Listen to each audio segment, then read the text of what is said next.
4월 18일 오늘의 말씀은 민수기 15장 1절에서 21절입니다.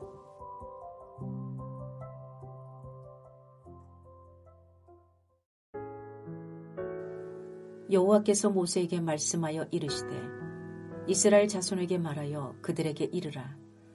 너희는 내가 주어 살게 할 땅에 들어가서 여호와께 화제나 번제나 소원을 갚는 제사나 낙헌제나 정한 절기때에 소나 양을 여호와께 향기롭게 드릴 때에 그러한 헌물을 드리는 자는 고운 가루 10분의 1에 기름 4분의 1 흰을 섞어 여호와께 소제로 드릴 것이며 번제나 다른 제사로 드리는 제물이 어린 양이면 전제로 포도주 4분의 1 흰을 준비할 것이요 순양이면 소제로 고운 가루 10분의 2에 기름 3분의 1 흰을 섞어 준비하고 전제로 포도주 3분의 1 흰을 들여 여호와 앞에 향기롭게 할 것이요 번제로나 소원을 갚는 제사로나 화목제로 수송아지를 예비하여 여호와께 드릴 때에는 소제로 고운 가루 10분의 3 에바에 기름 반 흰을 섞어 그 수송아지와 함께 드리고 전제로 포도주 반 흰을 들여 여호와 앞에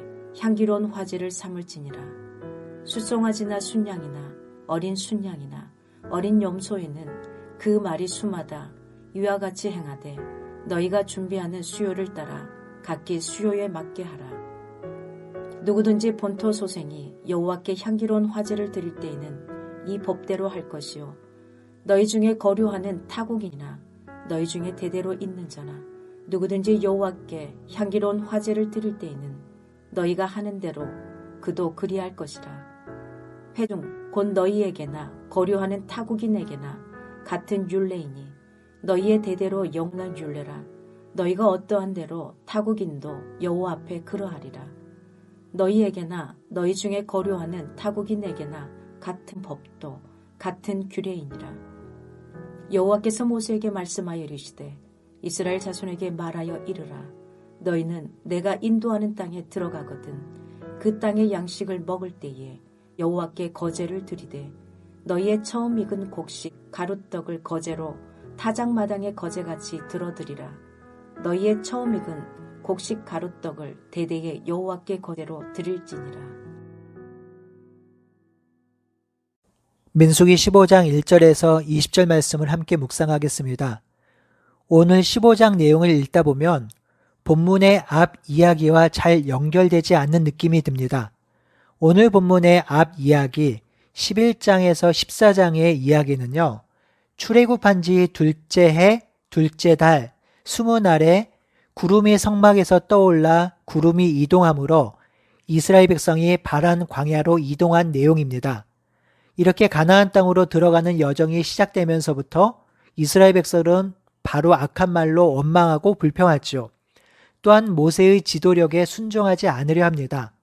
또한 가나안 땅으로 정탐꾼을 보낸 후 이 정탐꾼들은 그 땅을 차지할 수 없다고 보고하고 이 보고를 들은 이스라엘 백성은 또 하나님을 원망하죠.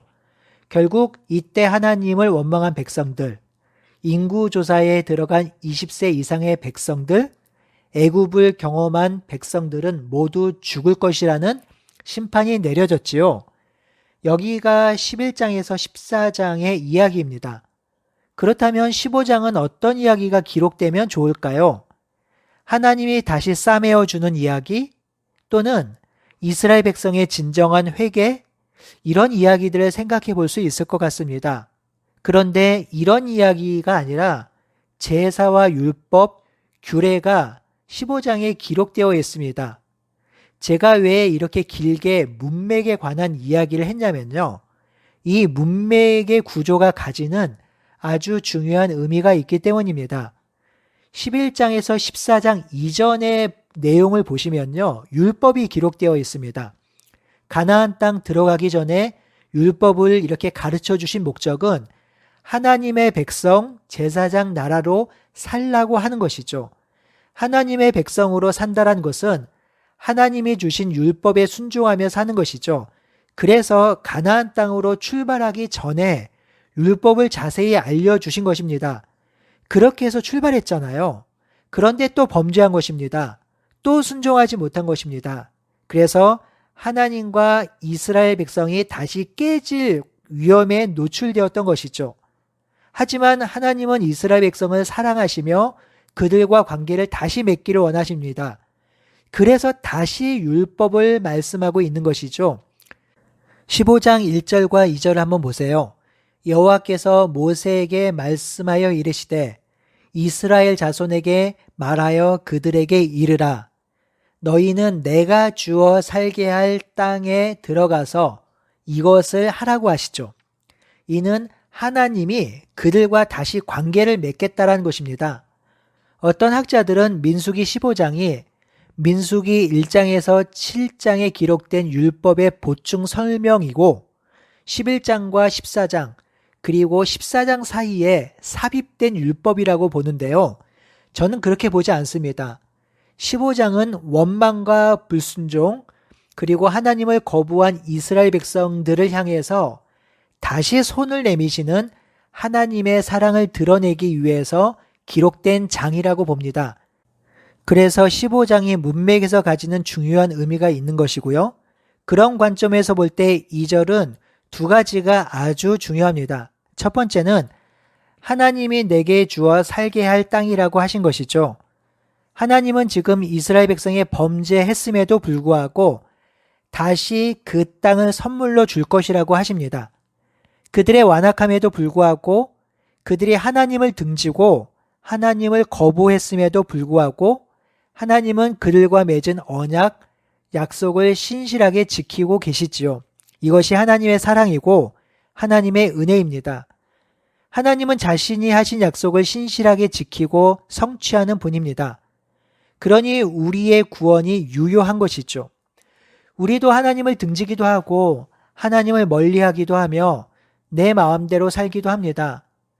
하지만 우리가 하나님을 향해 나아갈 때 하나님은 여전히 우리를 사랑하시고 우리를 붙들어 주시고 우리를 사랑으로 맞아주시죠.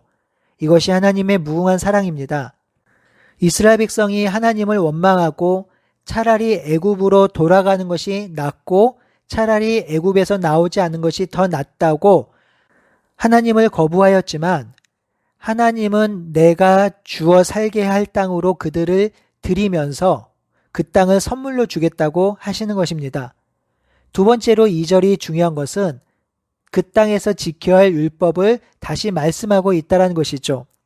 하나님은 그 땅에서 살아가야 할 이스라엘 백성에게 그들의 정체성이 무엇인지 분명히 말씀하고 있습니다. 그래서 2절 이후는 그 땅을 선물로 받는 백성이 살아가야 할 삶에 대해서 말씀하고 있는 것이죠. 하나님의 백성으로 하나님이 주어 살게 하신 땅에 들어갔고 그 땅에 살게 되었으니 그 땅에서 하나님의 율법을 지키며 살라는 것입니다. 그러니 이 말씀, 율법을 지켜야 하는 것은 의무가 아닙니다. 이것은 특권이죠. 하나님의 자녀로 부르심을 받았으니 자녀로 사는 것입니다. 자녀가 아니면 이런 율법을 주시지도 않아요. 십계명은 세상 사람들에게 주신 계명이 아니지요. 십계명은 하나님의 자녀들에게 그의 백성들에게 준 계명입니다. 자녀가 되었으니 그에 합당한 삶을 살라는 것이죠. 그러니 이 율법을 다시 알려주신 것도 하나님의 백성으로 회복되었고 관계가 회복되었으니 주신 말씀을 기억하고 살라는 것입니다. 그러니 15장은요. 이전 율법을 다시 설명하는 것이 아니라 하나님이 이스라엘 백성과 다시 언약을 맺고 이스라엘 백성을 가나안 땅으로 꼭 들어가게 하시겠다는 하나님의 열심, 의지, 사랑을 드러내는 장이라고 할 수 있겠습니다. 그래서 이렇게 길게 문맥에 대한 설명을 한 것이죠. 이제 본문을 잠시 살펴보겠습니다. 4절에서 12절은 화제로 드릴 동물의 종류와 규모에 따라 함께 드릴 곡식의 소재와 포도주 전제의 양을 알려주십니다. 먼저 4절, 하나님께 제물을 바칠 사람은 고운 가루 에바 10분의 1에 기름 한 흰의 4분의 1을 반죽한 곡식 제물을 드려야 합니다. 제물을 드릴 순서는 양, 염소, 소 순서대로입니다. 5절에는 전제가 나오죠. 전제는 부어드리는 제물입니다. 8절에는 화목제가 나오는데요. 수송아지로 화목제를 드릴 때는 고운 가루 10분의 3 에바에 기름 한 흰을 섞어 수송아지와 함께 드립니다. 10절에는 화제가 나오는데요. 화제는 태워서 드리는 제사로 향기로운 냄새를 드리는 제사입니다. 13절에서 16절은 그 땅에 거하는 타국인도 하나님께 나아가길 원한다면 동일한 방식으로 하나님께 나올 수 있다라는 규정입니다. 하나님이 선물로 주신 그 땅은 혈통적 아브라함의 백성들에게만 주신 것이 아닙니다. 선물로 주신 땅에 거주하는 자들도 하나님의 백성에 들어올 수 있습니다. 실제로 출애굽할 때 이스라엘 백성만 출애굽한 것이 아니라 허다한 잡족이 함께 출애굽하였지요. 7절에서 21절은 거제에 관한 규례입니다. 거제는 들어 올리는 제사인데요. 처음 익은 곡식에 가루로 음식을 만들어 거제로 드리라고 하였습니다. 이는 곡식을 수확한 것뿐만 아니라 그 땅에서 얻은 곡식으로 만든 음식으로도 감사하라는 것인데요. 곡식으로 음식을 만들어 먹는 기쁨을 누리되 먼저 하나님께 손들어서 감사와 기쁨의 표시를 하라는 것입니다. 이 제사 규정에 있어서 중요한 것은 그 땅에서 난 소산으로 제사를 드리는 것이지요. 그 땅에서 나는 곡식으로 반죽을 하고 그것을 드립니다. 그러니 하나님께 선물로 주신 땅에 나오는 곡식으로 제사를 드릴 때 땅을 선물로 주신 하나님을 바라보고 하나님의 주인됨과 왕되심을 인정하며 제사 드리라는 것이죠. 사랑하는 성도 여러분, 우리의 일상도 그리하면 좋겠습니다. 오늘 하루 먹고 사는 것도 하나님의 일용할 양식을 주셨기에 가능하기에 감사의 제사를 드리면 좋겠습니다. 생명도 마찬가지죠. 우리는 호흡을 하며 사는데 들숨과 날숨이 있어야 합니다. 들숨 이후에 날숨이 없으면 생명을 유지할 수 없죠. 들숨과 날숨을 하게 하시는 분도 하나님입니다. 그러니 생명의 주인 되시고 생명을 이어가게 하신 하나님께 감사하는 날들이 되길 바랍니다. 뿐만 아니죠. 화목제의 경우 백성들과 함께 먹고 마십니다. 이는 하나님이 주신 것을 혼자 누리고 혼자서 기뻐하는 것이 아니라는 것이죠. 모두들 더불어 함께 먹고 마시고 누릴 때 기쁨이 배가 되고 희열을 누리는 것입니다. 그러니 함께 먹을 가족, 함께 살아갈 성도들이 있음을 기뻐하며 사는 것이 이 땅에서 누리는 낙이며 이것이 우리의 기쁨이 되는 것입니다. 오늘도 선물로 주신 우리 일상을 마음껏 누리고 감사하며 기뻐하는 날이 되기를 바랍니다. 아멘.